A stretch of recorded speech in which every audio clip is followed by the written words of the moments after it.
Often people look at those who have served as heroes. Some of those heroes are forever changed by their time in service, and that is when these true unsung heroes step up to a service of their own. Stay with us as we spend the evening caring for the caregiver.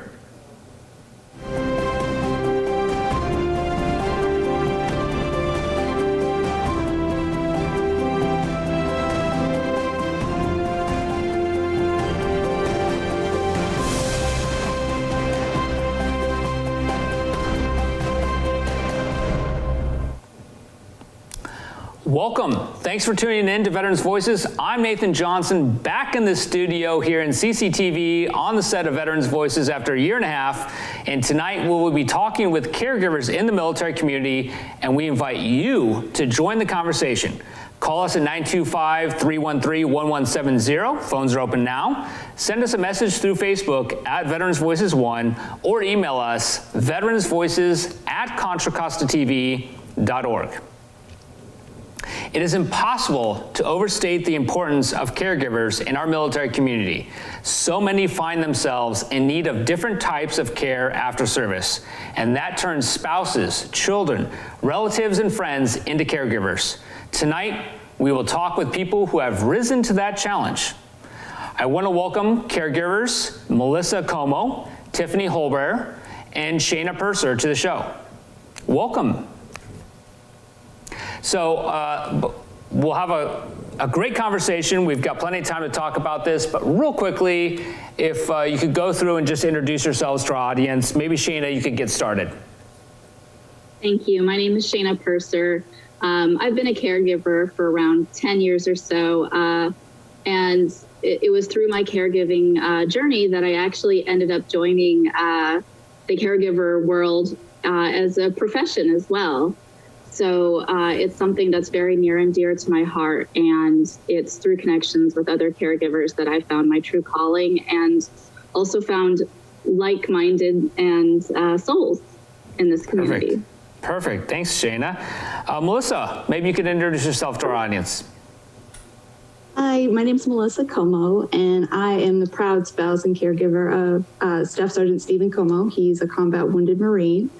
And my story is a little bit different. I didn't even know I was a caregiver. The very first time a nurse called me a caregiver, I was like, no, my husband's young. I'm just his wife. And this very kind caregiver, or this very kind nurse, told me, you're probably both. And I mean, this was at the Wounded Warrior Battalion. It was at the military treatment facility on Camp Pendleton. I was waiting for him to come out of an MRI, I believe. And it just had never occurred to me that that's what it was called, what I was doing. And at that time, I had been doing it for about 2 years. And once I learned that word, that I was a caregiver, it kind of opened up a whole new world to me. I learned about different resources that were available, kind of above that military spouse space that I had been trying to find resources in. And much like Shayna said, it really brought me to my higher calling and my work with the American Red Cross and the Military and Veteran Caregiver Network. Well, thanks, Melissa. Glad to have you tonight. Tiffany, could you finish us off with a quick introduction? Yes, I'm Tiffany Holbert, and I have been a caregiver to my husband, Mark Holbert, for 11 years. I knew instantly I was a caregiver because I'm in a little bit different situation. My husband was injured in Afghanistan and lost both of his legs. So for me, my caregiving is more physical and was very apparent when it happened, and kind of really changed the trajectory of everything because I was then only known as his caregiver. So that was a really hard thing for me to kind of get used to because I too was in the military and had like my own career. So my story is a little bit different, and that has led me to service with other caregivers as well at the Yellow Ribbon Fund. Let's stick with that story, Tiffany, because it sounds like this was an abrupt and severe injury that occurred in Afghanistan and changed your military career. And I've heard that story before. Where were you, and where were you in your career in the military, and how quickly did things shift between you being a service member and being a caregiver for your husband? So at the point my husband was injured, I was actually already out. I was working as a government contractor. So I had a full-time career doing that. I did intelligence, which is what I did in the military. And, as he was injured, all of a sudden, all of that came to a screeching halt. And I had to stop and, pick up my life. I had a 3-year-old. We had to drive from North Carolina to Walter Reed, and our whole lives were changed. And we never went back to Walter Reed. My husband never went back to service, and I never went back to government contracting. So, it really changed the whole trajectory of all of our lives. Mm-hmm. Yeah, very abruptly. And thank God that you were there and available to your husband in that very difficult time. Melissa, you mentioned that you didn't realize for a time that you were a caregiver. When someone helped you identify this role as a caregiver, or either Shana or Tiffany, when you suddenly became these caregivers, was that a role that you were open to, or was this a call to service in a sense, or was it a role that maybe you were apprehensive to be a part of? I admit that I wasn't really comfortable with the identity of being a caregiver. I think Tiffany said it, all of a sudden, that's all you are. And I mean, our wedding vows had the in sickness and health. So I felt I had that calling to care for my husband from our wedding and our marriage. And certainly, as a wife and a mother and wanting to keep our families together, I was going to do whatever it took. But the piece about having to drop everything else in my life, I was, I worked in accounting before this. I also had a 3-year-old who I was trying to really protect. I thought everything might go back to normal. My husband had a traumatic brain injury that they were still trying to, diagnose the severity of. We knew about the post-traumatic stress disorder, and then all these other diagnoses just kept coming. So when my 3-year-old was in the back seat, I was saying things like, oh, we're going to go visit daddy at school. And my son, quite frankly, was like, Mom, dad's in the hospital. Like, he knew. And, we had to have very frank, age-appropriate conversations on what the rest of our life was going to be like. And I knew right away I couldn't really sugarcoat things or white lie to my 3-year-old, because we all knew what we were going through. Yeah. Sounds like a bit of a shock and awe. And just like in the veteran population, sometimes a little bit of apprehension towards the title given in these circumstances. I want to remind our audience, a very important conversation we're having tonight about caregivers. These are people who are oftentimes unseen, and they're heroes caring for their wounded heroes. I want to come back to our panel, and maybe Shana, start with you. What is the typical day like for a caregiver? How does your day start, and what all do you go through before it's over? I don't think there is a typical day in the life of a caregiver. And I really would like to lend to, with Melissa's experience with, you don't necessarily always recognize yourself as a caregiver at first. And it can be an incremental process in which slowly, but hopefully surely, you begin to recognize, your duties as going above and beyond the duties of a wife or a parent, or whomever may be caring for one of their wounded or ill service members or veterans. So I think that a lot of that really lends to the daily experiences of a caregiver and what kind of challenges that we're presented with. Much like how Melissa said, not all of the injuries are the same, and some of these injuries can be very complex and really can affect each of those. I mean, in our experience, we were presented with the challenges of TBI, of post-traumatic epilepsy, and each of these had a lot of nuances that I really could not tell what was going to happen from day to day. Yeah, it sounds like, I know that the VA has the Caregiver Support Program, and we'll get into that, but it sounds like this is a role in which there's really no interview, there's no formal training, you just find yourself in it, and it sounds like you have to constantly adjust and adapt. Even more of a challenge than maybe military service itself. What has the experience been for you, Melissa or Tiffany, in a day-to-day role as a caregiver? I think my experience has changed. It ebbs and flows because my husband's had several surgeries over the course of the last 10 years, and he is very independent. He was a Green Beret. He likes to be able to do things on his own. So for me, it's very different. When he is post-hospital, I have to help him physically and do all of those things. We just got through an infection visit at the hospital. So now we're doing IV antibiotics at home. So, you know, it's not a daily thing for us or for me, but there's enough time throughout the year where sometimes I don't even realize that I am caregiving for him because I'm so used to it. And yeah, it is different every day, and it just kind of depends on what's going on at the time. We have a question here from our viewer, and I want to offer this to any of our panelists. How did your close relatives and friends react to your new role as a caregiver? All these responsibilities, all these adaptations you had to implement. Did your family notice this new role? Did they support this new role? Were they somewhat challenged themselves to find a way to be helpful? I think with many of us, much like our challenge with self-identification, we also have a hard time conveying this also to our family members and friends, because if we ourselves don't fully understand our role as a caregiver, it's really hard to communicate that with others around us, especially if they don't fully understand or have had personal experience with the issues that we face. I think that that's what has been a great impact in my life, connecting with other caregivers, because that has been an opportunity in which I've been able to find support and companionship with people who have had that shared experience. And we have multiple generations of military service in my family. So I felt instantly supported and reassured. We actually lived with my parents for a time, and they were, went above and beyond to ensure that our son could have a easy transition, getting support at school. Like I said, he was very young when this happened, and I needed a lot of help with that. My husband needed a lot of help going to all his medical appointments. So we had a lot of support because our family was a military family.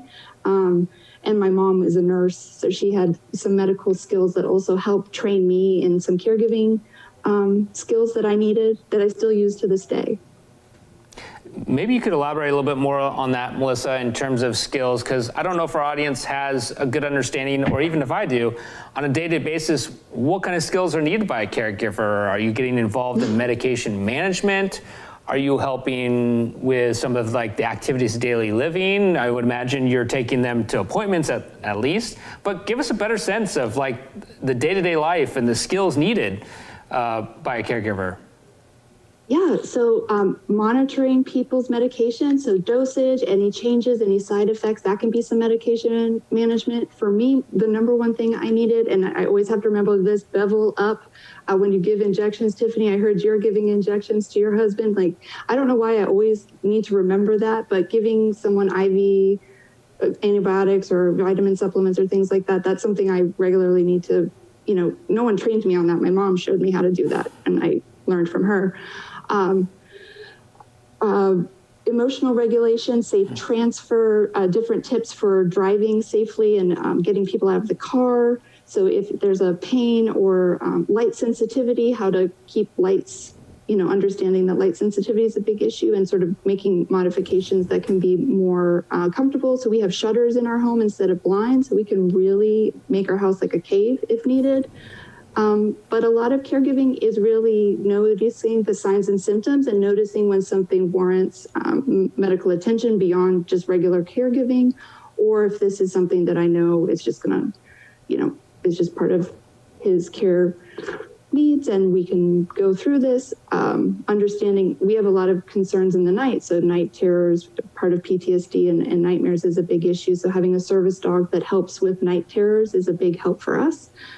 Cooling, temperature checks, all of these are really helpful. We've also had support from other organizations to help keep my husband interested in community activities, able to engage with people, not just his caregiver and his family all the time, which is also really important.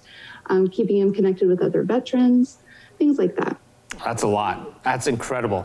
And we have more to talk about. We're just getting started in this conversation. We'll come back with a second segment, and we actually have a question from one of our audience members. And thank you to our audience for tuning in tonight to this very important topic. We'll hear more from our caregiver panel. Right now, we want to honor 2 Marine veterans in this month's Shadowbox segment. Tonight's Shadowbox belongs to Sergeant Alfredo Garcia Rodriguez. Before deployment, his duty station was at Marine Corps Air Station New River, North Carolina, where he served as an aviation supply specialist. He met his future wife, Corporal Bobby Garcia, in Marine combat training in Camp Geiger, North Carolina. His shadow box includes his Good Conduct Ribbon, Global War on Terrorism Service Medal, and National Defense Ribbons, plus his sharpshooter badge. The plaque inside bears the nickname Old Reliable, given to him by his wife Bobby, because she feels he is wise and mature beyond his years. The Spider-Man symbol represents his favorite Marvel character and the qualities he shares with the superhero: courage, responsibility, and a deep love of family. We honor the service of Sergeant Rodriguez and Corporal Garcia. We're talking with caregivers in the military community. Want to be part of our conversation? Send us a message through Facebook at Veterans Voices 1. Email us at veteransvoices@contracostatv.org, or call us at 925-313-1170. I'd like to ask a couple favors, special favors tonight for those of you watching us in Contra Costa County. First, we can easily see how many folks are watching our show on YouTube and Facebook. But if you're watching tonight, live in Contra Costa, we need your help. Please take down this phone number and leave us a message after the show, or leave a message on any of our social media sites. Just tell us where you are watching from. If you watch Veterans Voices, your help can mean a lot to the show. Second, with Delta variants and the coronavirus continuing to spread, please take a moment to think, as a veteran, how you've been able to serve your country in the past by doing something for the good of your community. One of the best things you can do is get the vaccine to protect yourself, your family, and your community. The VA has vaccines available for you now at the Martinez VA Clinic. If you need any assistance with that, please contact our office in Martinez, 925-313-1481. We'd be happy to help. We'll continue our conversation with Melissa, Tiffany, and Shayna. Welcome back. Our question from our viewer that came up just before the end of the first segment: as a caregiver, how difficult and to what extent are you able to still maintain a role as a spouse and differentiate that role from being a caregiver? Shayna, we'll start with you. That's a tough one. And honestly, at this point, even I don't know if I can say what has fully worked and what hasn't. It's been a tough journey because I know I've made many mistakes along this journey and trying to navigate those two roles. And it's a tough one at that because you almost turn into a parent of sorts. And that really, and depending on your relationship with your care recipient, it can present different challenges. So in the role of, husband or wife, that can really create a barrier in the relationship that I know that many have had trouble navigating, myself included. I have a funny story about that. When my husband was out of the hospital, he spent 6 weeks, actually, he spent 6 months in the hospital, but when he came home, he was having trouble cutting his meat. And he would always pass his plate to me to cut his meat. And finally one day, and I felt like I was, his mother. I have a 3-year-old, I cut her meat, and now I'm cutting my husband's meat. And he passed me his plate, and I looked at him and I said, if you want to have husband and wife time, you'll figure out how to cut your own meat. And he did. And sometimes you just have to, you have to be the hammer and force them to do things that they don't want to do. That also helps you to separate the husband and wife relationship versus the caregiver relationship. Well, what a hard difference between spouse and caregiver, and to draw those boundaries between what role is what. What else can you say in regards to Is your mic on?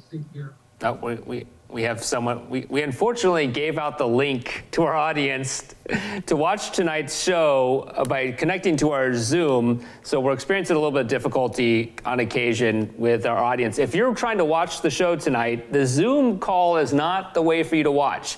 If you have Comcast, you can watch on channel 27, 32, or 99 for ATTU verse. So there's other ways to watch the show, even on Facebook One. So accidentally, the Zoom link was handed out to our audience, and that's not the way to watch tonight's show. Coming back to the conversation, and thank you to our viewer for the question, what else in regards to the difference between your family's roles? You mentioned your son, I think Tiffany, you mentioned your son. What challenges have they had in regards to their role as a child, or any parents have had in regards to also providing some caregiver support? So my daughter was 3 when my husband was originally injured. So she's only known him in his current state. So for her, this is just normal, and she doesn't have any issues with it. For the most part, it's really been from other kids that will see her dad in a wheelchair, or if he's got his prosthetics on, they have questions, they make looks. Some of them, have been not so kind. But it's all about communicating, and, she understands that her dad is a hero, and that, and that he didn't do anything wrong, and she's proud of him. And so she has, really learned how to be tough and be able to communicate our story and her dad's story and advocate for him when she's put in those situations. And she does help around the house. She helps him, get in and out of the truck, or with the dog whenever he needs help. So it kind of forces them to grow up a little bit and be a little bit more responsible, maybe more so than their peers. I want to ask another question too, and this is for either Melissa or Shane or Tiffany. To what extent has there been a challenge in this regard, your husband, but in any military veteran's life, in allowing that caregiver to play a role? Obviously, Tiffany, you mentioned, your husband was very easy to let you cut his meat, but to what extent has there been any rejection of your role as a caregiver?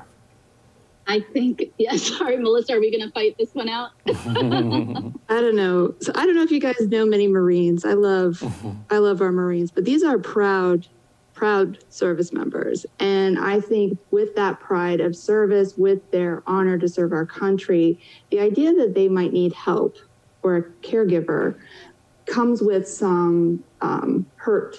And it hurts in a way, the way that being told maybe you're unfit for duty or you can't continue your service hurts.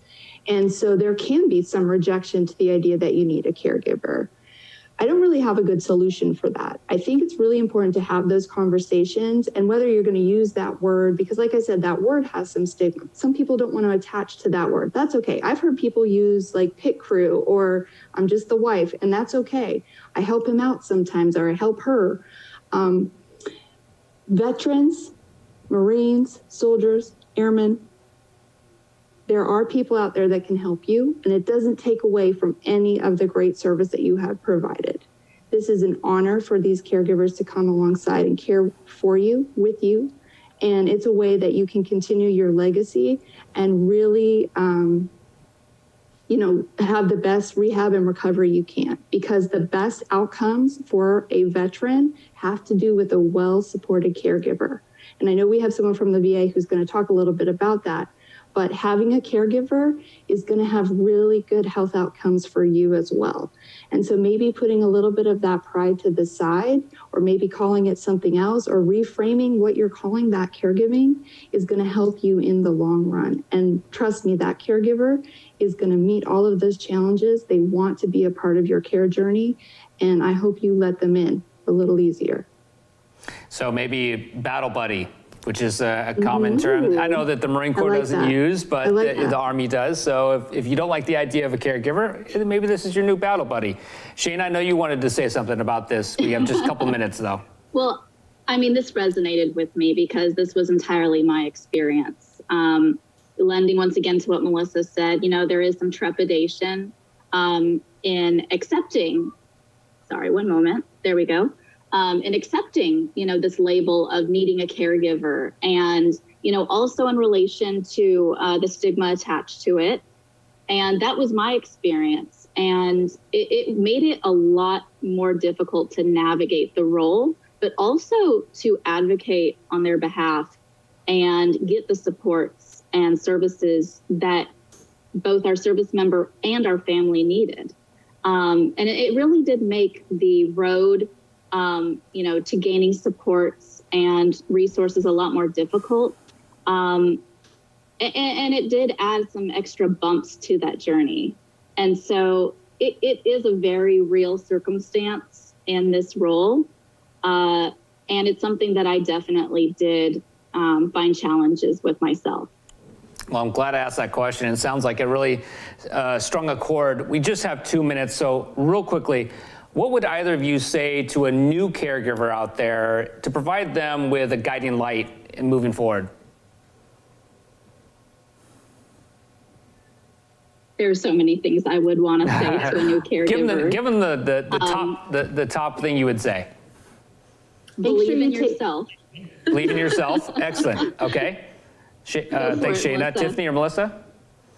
You matter too, and make sure you take care of yourself along this journey. You Absolutely. cannot care for someone if you are completely burned out and your only focus is on them. And the Fantastic. sooner you learn that, the better your care journey will be. It's somewhat the model of getting on an airplane and they teach you to put the max of oxygen on yourself first before you care for people around you. Melissa hit it on the nose, and I would just, say that it's going to be okay.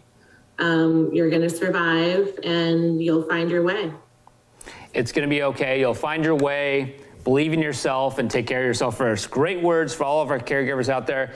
And we want to welcome you to contact us with your questions. We've had a few from our audience. You can send us a message through Facebook at Veterans Voices 1 or email veteransvoices@ContraCostaTV.org or call us. We have a phone. It works. 925-313-1170.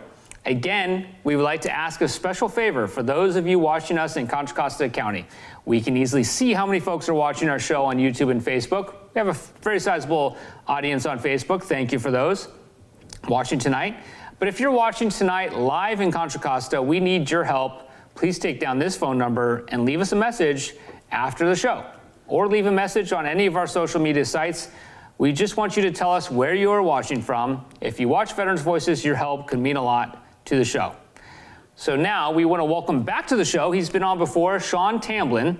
He's from the VA's Caregiver Support Program. Welcome, Shon.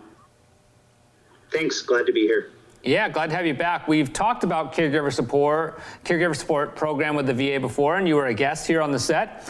But a little bit has changed. But before we get into those changes and improvements, let's give our audience just a quick understanding of what this program is that the VA has for our veterans and their caregivers. Sure.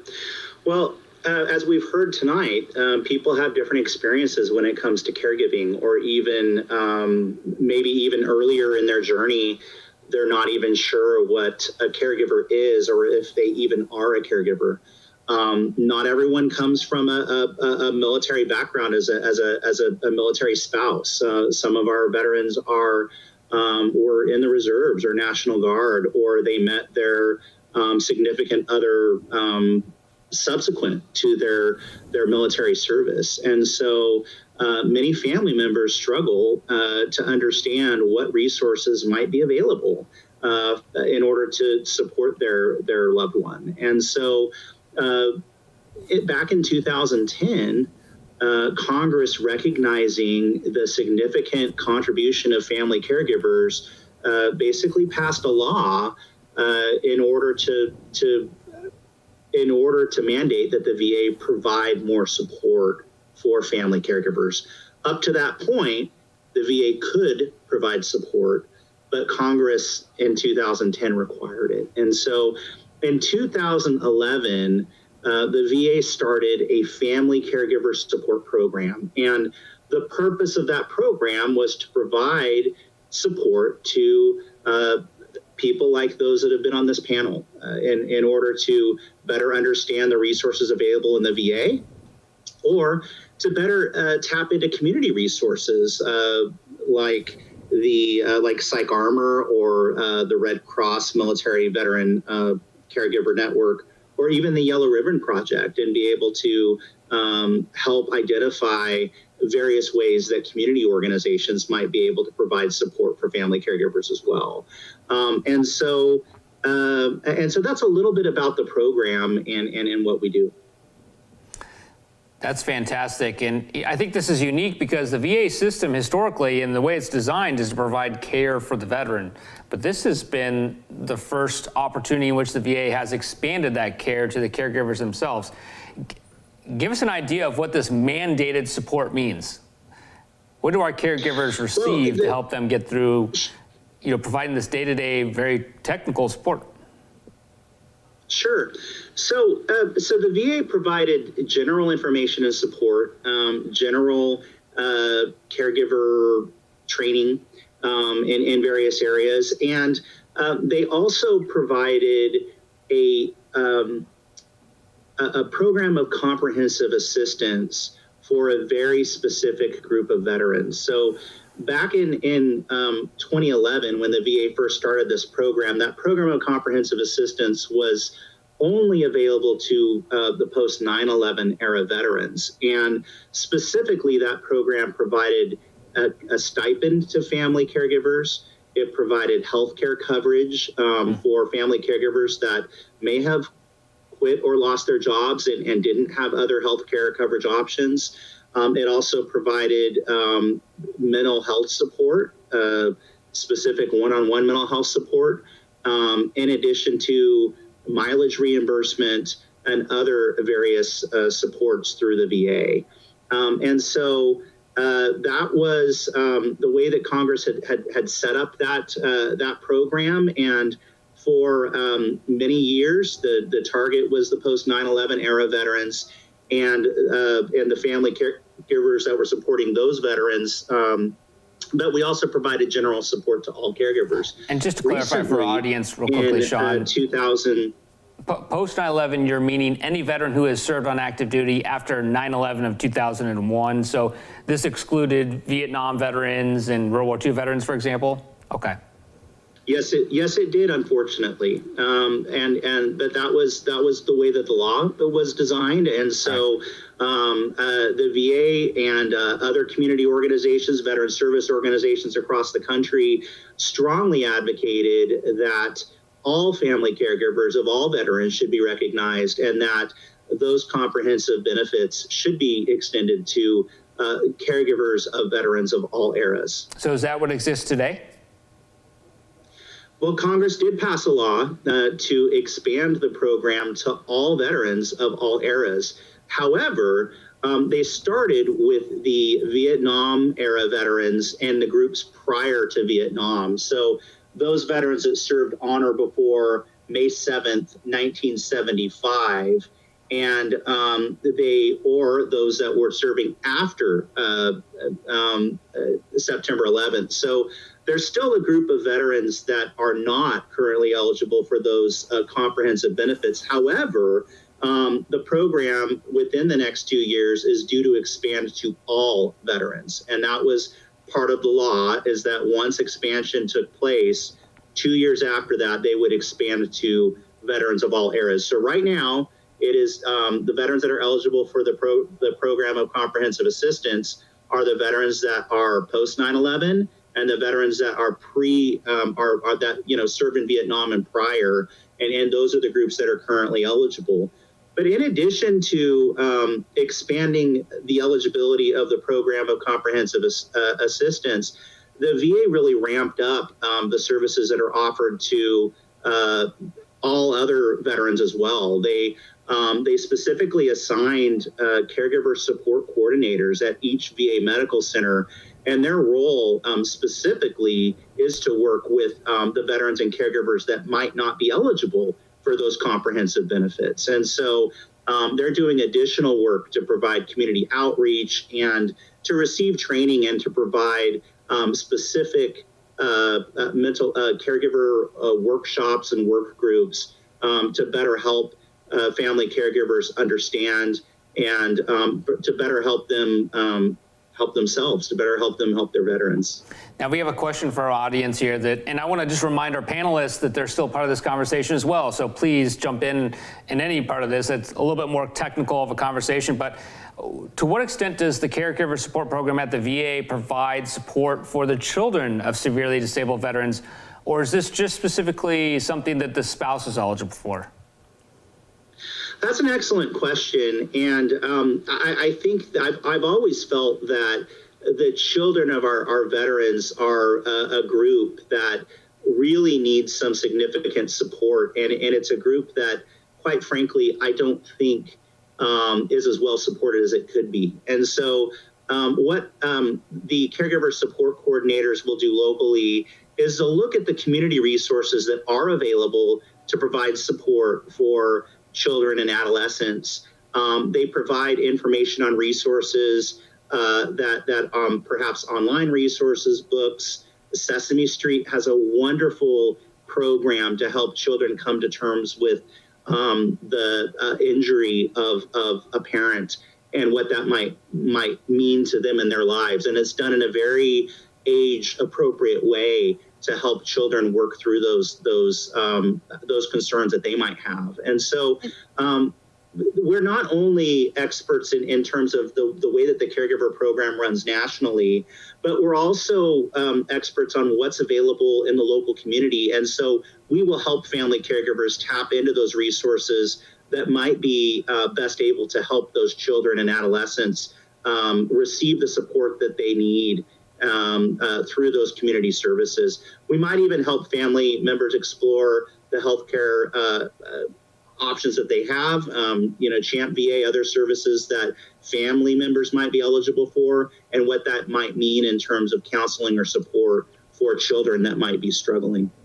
And this is an issue that is also gathering a lot of national support. Recently, there was a coalition launched called the Hidden Helpers Coalition. And there are several national organizations, too many to count and list here tonight, but there are so many that recognize that this is an issue and that our hidden helpers really do need the support of our communities, our families, and everyone that is really part of our ecosystem, so to speak.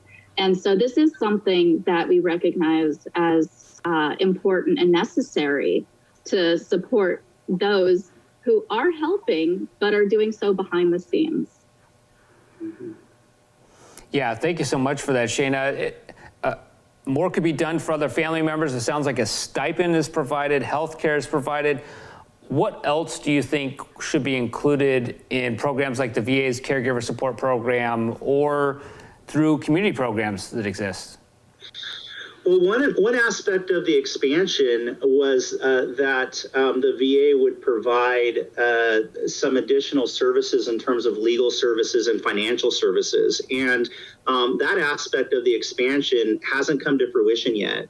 And so I imagine that the legal services will be more geared towards will, estate planning, that type of stuff. And the Very financial supports will be geared more towards helping people understand, family budgeting and family finances. But I think that I often get questions from family members that suddenly find themselves in the role of, taking care of their husband or their wife, somebody with Alzheimer's, and maybe that individual, the veteran, was the one that was doing all of the budgeting for the family. And now that responsibility has fallen on the other spouse. And so I'm hopeful that we'll see expansion of those services shortly, and that those services that are definitely needed will provide some extra support for family members. And I'm curious to hear what other members of the panel, what their opinions are on this issue.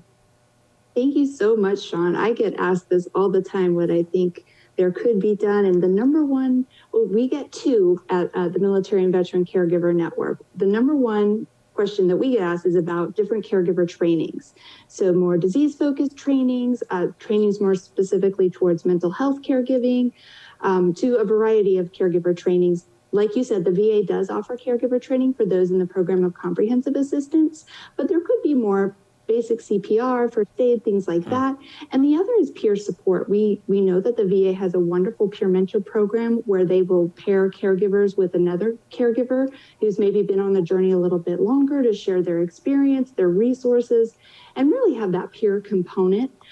Everything that we do at the Military and Veteran Caregiver Network, it comes also from that peer perspective, really leaning in on the lived experience of the caregivers, so that they can take meaning in their lives and really lean on each other. And, you know, it cuts through all of the need to explain the bad days or give the backstory. You can just really start talking and get the support you need right away. So caregiver training and peer support are the #1 requests we get at our network. Thank you. There is a national mentorship program available for caregivers. And so folks that are interested will want to talk to their local caregiver support coordinators to see about connecting with that program. But even with the resources that are available, I do think that more is needed in both of those areas, to be sure. And I'll definitely forward your recommendations to the powers that be, but I'm sure you're already connected with many of those folks as well. But great responses. I agree. Thanks, Shon. We have another question from our audience here. They want to know specifically about using and accessing these services. I guess from our panelists, how easy was it to find out about this program, get enrolled in this program, and get started with actually getting the support as a caregiver? I'll let, if anyone else on the panel wants to answer in terms of their perspective, I'd be glad to listen to that. I think the information out there makes it seem like it's fairly easy, but it's a significant process. I mean, the application is a sheet of paper. You can apply online. You can apply, you can print out a piece of paper and turn it in. That part's fairly easy, but I think the actual process, the actual vetting process for eligibility can be very significant, and it can be a heavy process for people that go through it. Well, I will share from our experience. My husband was medically retired out of the Wounded Warrior Battalion at Camp Pendleton, and we had a wonderful experience on the DoD side. And we had one of those fairy tales where the DoD and the VA worked really well together. And so our experience of his care being transitioned to the VA was really flawless. And that included the Caregiver Support Program, which I honestly would not have known about except for our wonderful VA social worker who honestly took the papers, and was like, you need to be involved in this program. And it was a lifesaver at that time in our care journey. I really needed it. This was a time I wasn't working. We were going to the VA 5 days a week. I had a 3-year-old. There was a lot going on. It was a very critical time in our care journey. And I am so grateful for that process. We had every 3 months someone coming into our home. We were living with my parents at the time, which was not ideal, and that made it a little bit awkward. But that's how our experience went. I do see now it is a 10-step process. If you look on the VA Caregiver website, you'll see they do line out. It is a quick application, but there are 10 steps to go through the process, including medical evaluations. They're going to look through medical records, all sorts of things before you get to the point where you're either going to be approved or denied. Yes. And I think that this also really lends to the different journeys that our caregivers experience. And there's different ways in which they go through this process and are connected with these resources. In my particular situation, we did not have a seamless experience, and we were left to navigate these different areas on our own. And having been new to navigating the VA system, and also, of course, not necessarily recognizing myself as a caregiver at that time. I know in my experience, I had a tough one with that. To date, I have not entered into the comprehensive program, but I have been able to benefit from the general caregiver program.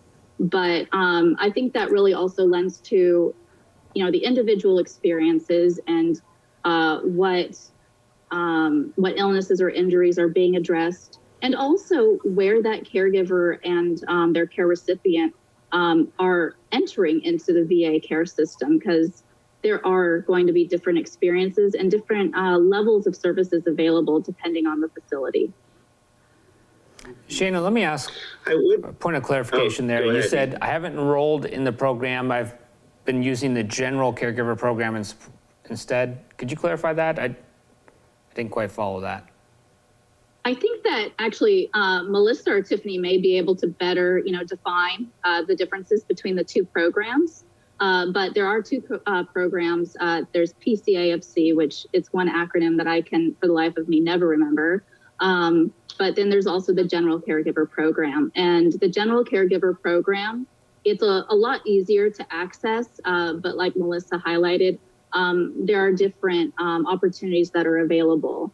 In some facilities, you may be able to access some education and supports. My particular facility, we do not yet have those educational opportunities, but I do understand that there are some great opportunities available at other facilities. So there are differences to the two different programs, but also the ease of availability of the two different programs as well. And if I could just piggyback up on that, because I do think sometimes people look at the General Caregiver Support Program as sort of like a constellation prize if you didn't get into the Program of Comprehensive Assistance. And I strongly suggest people don't necessarily look at it that way. There are really good support in the General Caregiver Support Program. That's the program that I find myself in now, because that's most appropriate for my care journey now. We have a much different situation. We're in 10 years different. And so the General Caregiver Program is appropriate for where we are today. I get education opportunities. I still have a caregiver support coordinator that reaches out and checks on us, make sure we're okay. If I ever need caregiver support, or if I've had an issue with a provider, maybe, this provider doesn't know I'm his caregiver, she can help facilitate those conversations with providers and make sure I'm included in the care appropriately. I strongly recommend caregivers engage in this program, even if you don't necessarily qualify at the Program of Comprehensive Assistance tier. There is a lot of benefit of being in the General Support Program, just for education, information, connection to peers, and that wonderful caregiver support coordinator that should be able to support you in all the best ways. Well, I have learned a lot tonight. Go ahead, Shon. One of the benefits of the General Caregiver Support Program is that there's really not an application process. You can be a neighbor, a friend, and so it's very easy to tap into. And there are people that are there to help you and are specifically assigned to provide support for you. That's fantastic. But I want to focus conversation more towards that. One of those points that I believe one of the panelists said, what would you say to a new caregiver? And one of them was to take care of yourself. I think maybe Melissa, it was you that mentioned it. So let's move the conversation into that self-care, seeking respite. What is the best opportunity?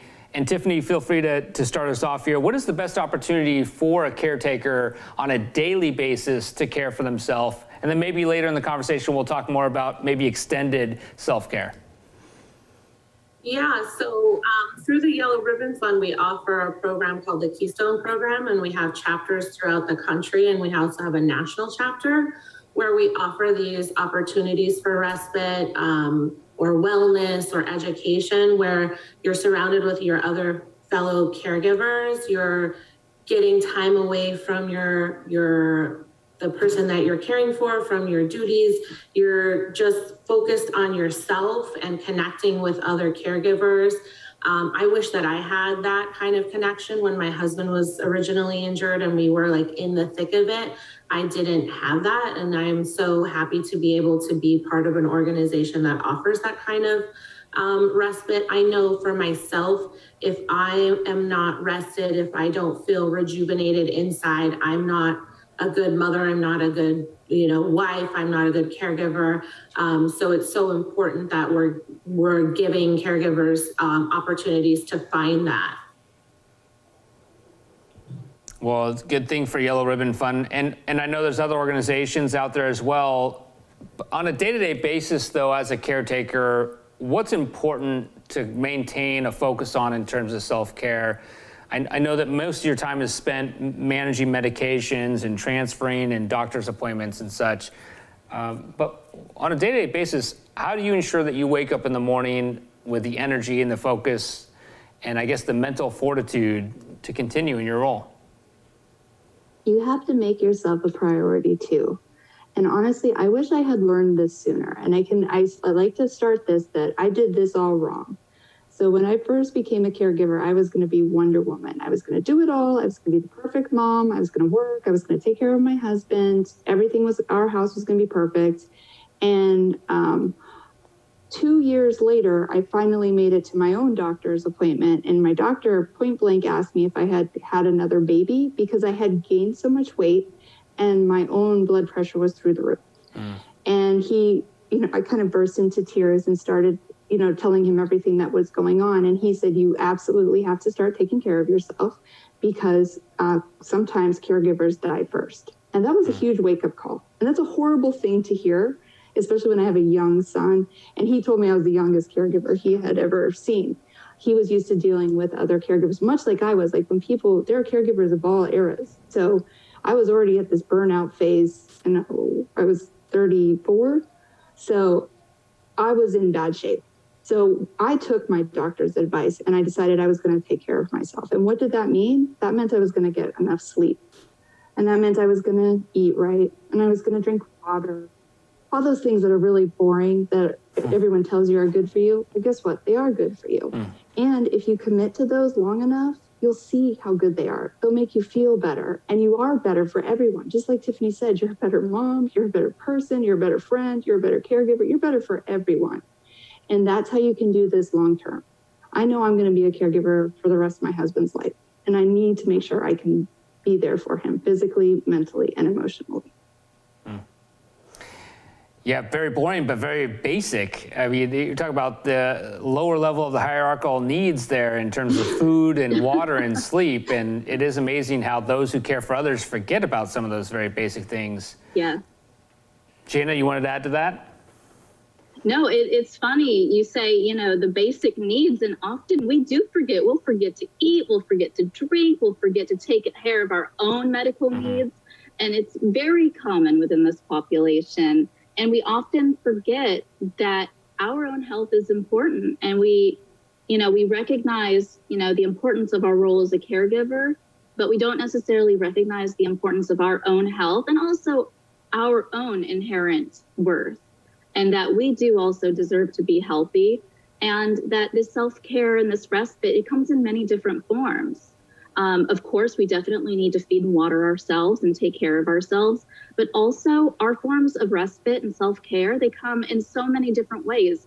And not everybody is going to share the same benefits of self-care, the things that really refill your cup.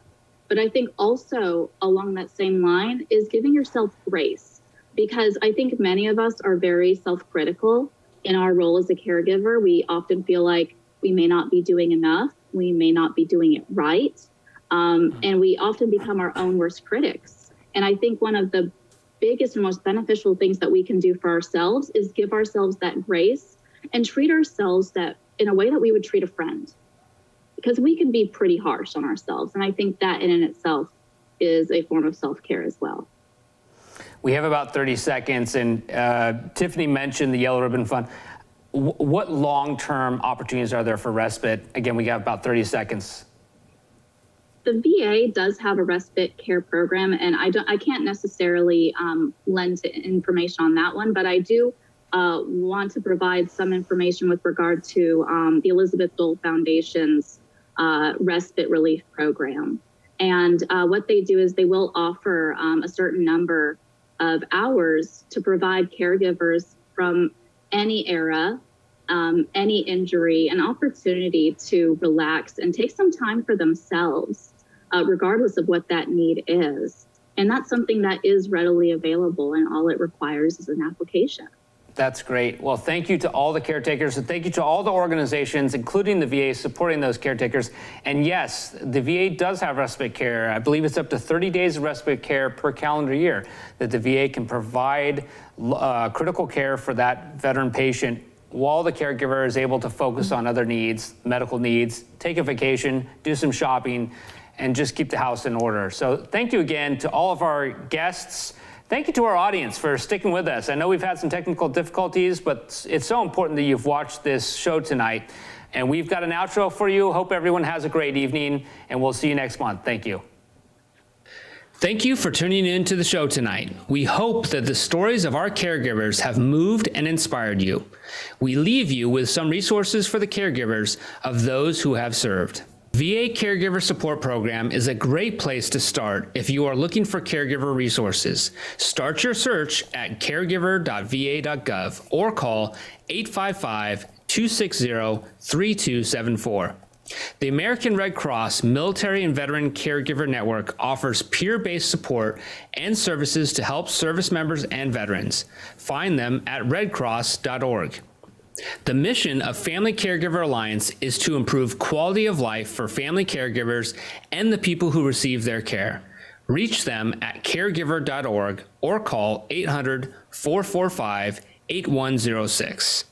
The Yellow Ribbon Fund provides housing, transportation, and caregiver support for post 9/11 service members. Go to yellowribbonfund.org or call 240-223-1180. Vietnam Vets of Diablo Valley will resume its general membership in-person dinners on September 2nd at the Crow Canyon Country Club. To learn more, visit vnvdv.org. Volunteer registration is open for Stand Down on the Delta 2021. Volunteer now to help our veterans from September 7th to 17th. Find out how at deltaveteransgroup.org. Affordable Housing Clearinghouse is holding a virtual Veterans Homebuyer Orientation on Saturday, August 28th from 10 a.m. to 12:30 p.m. Learn about VA and CalVet loans, down payment assistance, and more. Find the link to register on our Facebook page, which is found at facebook.com/Veterans Voices 1. Veterans Voices is brought to you in part by contributions from the Veterans Affordable Home Program, serving those who have served, ensuring the American dream for our veterans. The Diablo Valley Veterans Foundation, dedicated to helping veterans near you. American Legion Post 246, honoring the tradition of the American Legion in Danville. To rewatch tonight's episode, check back on our homepage later this week or check your cable provider's schedule for rebroadcast times. You can also rewatch this episode and many others on our YouTube channel, Veterans Voices of Contra Costa, so be sure to subscribe. Our next show will air on Monday, September 13th at 7 p.m. We will revisit the events of September 11th, 20 years after that world-changing day. Be sure to tune in. To all of our veterans and their families, thanks for watching and have a great evening.